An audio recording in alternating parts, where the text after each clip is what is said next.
House prices in the UK are slipping again, and the latest numbers hit harder than anyone expected. The official ONS index shows values fell 0.6% between August and September, the first monthly drop since early 2025. Annual growth has slowed from 3.1% to just 2.6%, and even the normally optimistic lenders are flashing warning lights. Nationwide reports prices up only 0.3%. Halifax says 0.6%, and both reveal a market losing momentum month after month. Buyer sentiment has collapsed too.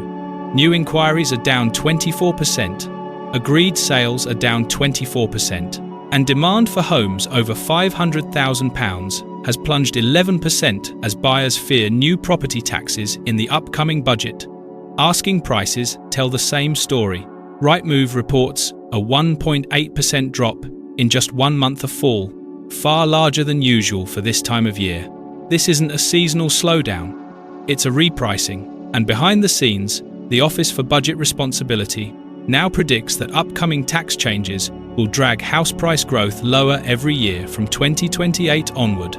This isn't a soft landing, this is the beginning of a long, quiet slide, and it's already underway. Let me tell you what's really happening in the UK housing market right now. Every major index, official and private, is pointing in the same direction. A slowdown, a loss of momentum, a market beginning to slip, quietly but decisively. The ONS confirms it first. House prices fell 0.6% between August and September, the first monthly decline since April 2025. Annual growth slid from 3.1% to 2.6%, signaling a market that's running out of steam. Then, you look at the lenders. Halifax reports a 0.6% rise in October, the strongest monthly gain this year, but annual growth is still stuck at 1.9%. Nationwide is even weaker. Prices up 0.3% on the month, 2.4% on the year. Numbers that paint a picture of a market barely moving. Even the headline prices disagree. Halifax says the average home is £299,862. Nationwide says £272,226. ONS puts it at £271,531. Different lenses, same message. Growth is slowing everywhere. And when you shift to asking prices, the raw pulse of market sentiment, the picture worsens. Rightmove reports a 1.8% fall from October to November, a drop far steeper than typical for this time of year. Annual asking prices are now down 0.5%. These aren't random fluctuations, they're signs of a market in transition, moving from post-pandemic resilience into a period of controlled, steady decline. The UK housing market isn't crashing, it's cooling, slipping, repricing itself in real time, and the data is only beginning to show how deep that shift could go. The most powerful force in today's housing market isn't prices, it's fear.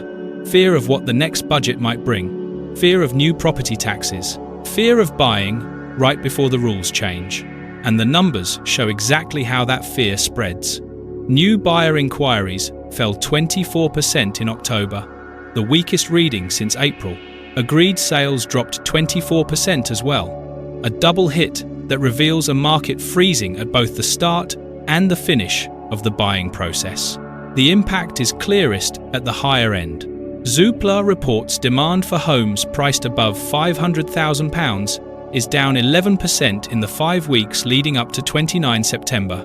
Not because buyers disappeared, but because they're waiting, watching, afraid of the rumoured tax that could replace stamp duty with a levy on all homes above £500,000. And when uncertainty rises, activity collapses. As many as 350,000 homes currently have sales agreed and are waiting to complete. But buyers at the top end are nervous. A single tax change could add thousands to their annual costs or reshape the entire value of what they're about to purchase. That hesitation infects the rest of the chain. When top-end buyers pause, mid-level buyers lose momentum, and first-time buyers find fewer sellers willing to negotiate. The market isn't waiting for the budget. It's reacting to the rumour of it. And that alone is enough to slow an entire national housing system to a crawl. Asking prices are the closest thing we have to real-time market psychology. And right now, that psychology is breaking. Rightmove reports a 1.8% drop in asking prices between October and November, a fall far sharper than what's typical for this time of year. Sellers aren't testing the market anymore. They're retreating, cutting, repricing their expectations before buyers even step through the door. Annual asking prices are now down 0.5%, a small number on paper, but a major signal when paired with collapsing buyer sentiment and stalled sales chains. Because asking prices aren't about where the market was, they're about where sellers believe it's going. And sellers are lowering their expectations months before official data catches up. At the same time, more homes are sitting in limbo. Around 350,000 properties have sales agreed and are crawling toward completion.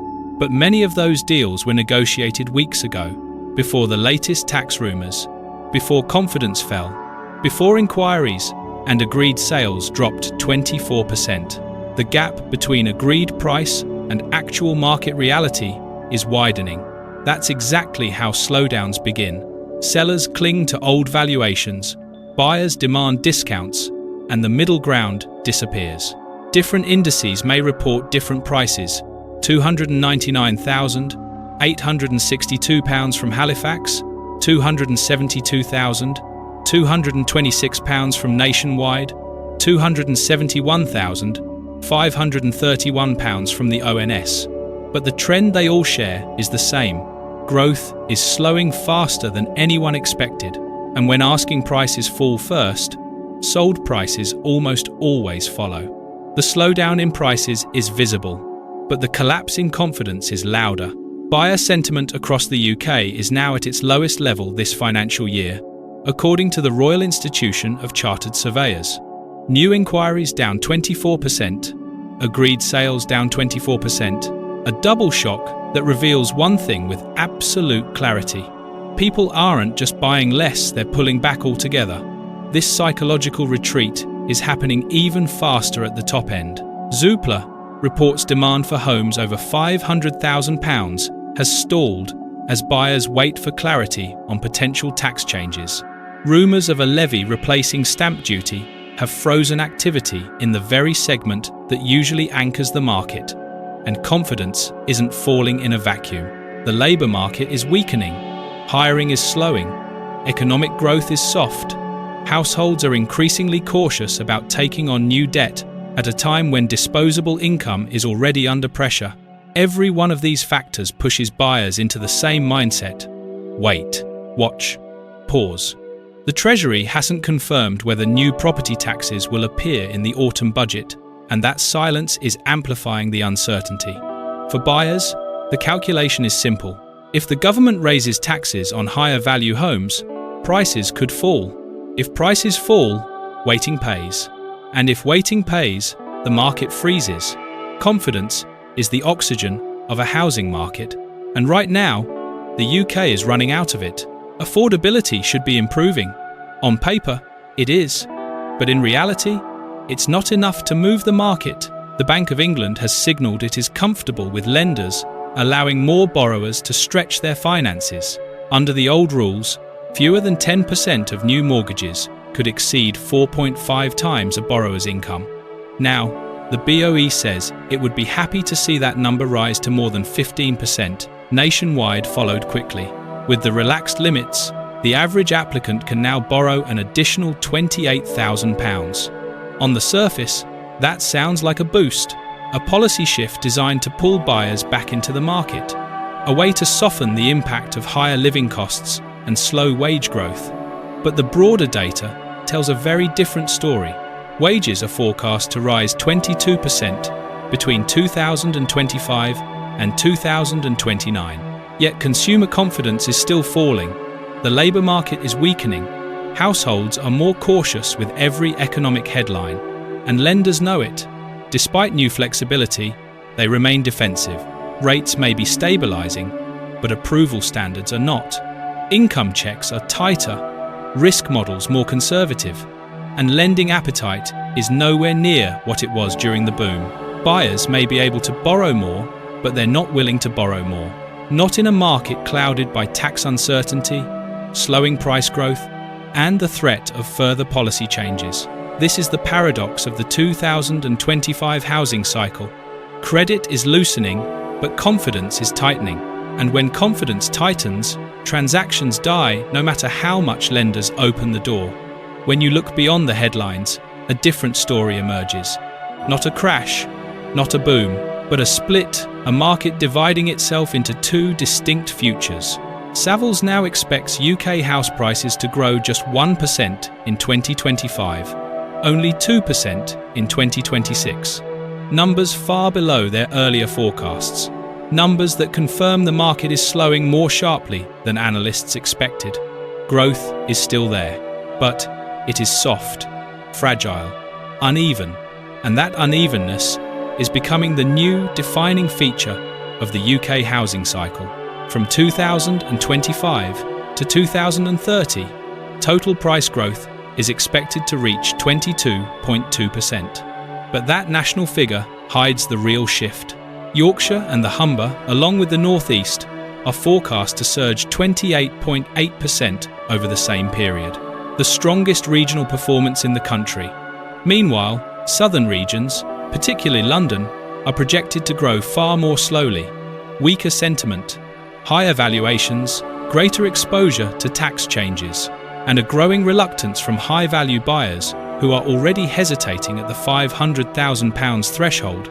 This is no longer a single market moving together. It is a patchwork, one half slowing, one half accelerating, a nation where affordability shapes one future and taxation shapes the other. And beneath it all is the same quiet truth. The UK is not rising uniformly. It is redistributing geographically, economically, and emotionally. A country being repriced region by region in real time. There is one projection that cuts deeper than all the others. Because it doesn't describe what's happening now, it describes what comes next. The Office for Budget Responsibility expects the increase to property income tax rates in April 2027 to reduce house price growth by 0.1 percentage points every year from 2028 onward. A small number at first glance, but devastating when applied over a decade. And when you map their forecasts forward, the pattern becomes unmistakable. The average UK home, priced around £260,000 in 2024, is expected to reach just under £305,000 by 2030, 6 years. Barely £45,000 of gain, a rise that looks positive on paper until you factor in inflation and realise that real value is slipping, not rising. Even the updated OBR forecasts released in November tell the same story. 2.9% growth in 2025, 2.2% in 2026, 2.8% in 2027, 2.7% in 2028, 2.6% in 2029, 2.4% in 2030. A staircase of declining expectations, each step lower than the last. This isn't volatility, it isn't uncertainty, it's a structural drag being baked into the market itself, a tax system that slowly erodes momentum, a decade of weaker gains, a long-term cooling disguised as stability. The UK housing market isn't falling apart. It's being slowed deliberately, incrementally, and for years to come. A future where the market doesn't crash. It simply stops climbing. The data doesn't lie. Prices slipping, confidence fading, inquiries down, sales stalling, and a tax system preparing to slow the market year after year. This isn't a collapse. It isn't panic. It isn't the chaos of 2008. It's something quieter, something slower, something far more deliberate, a repricing, a shift where the market resets its expectations, redraws its boundaries, and redefines what a home in the United Kingdom is truly worth. Buyers are waiting, sellers are adjusting, lenders are cautious, and policymakers are reshaping the very rules that determine long-term value. From London to Leeds, from the southeast to the northeast, the same pattern is spreading. A gentle rise at best, a soft decline at worst. and a future where growth comes slowly, if it comes at all. This isn't the end of the housing market, but it is the end of the market we used to know. And once a repricing begins, it rarely reverses.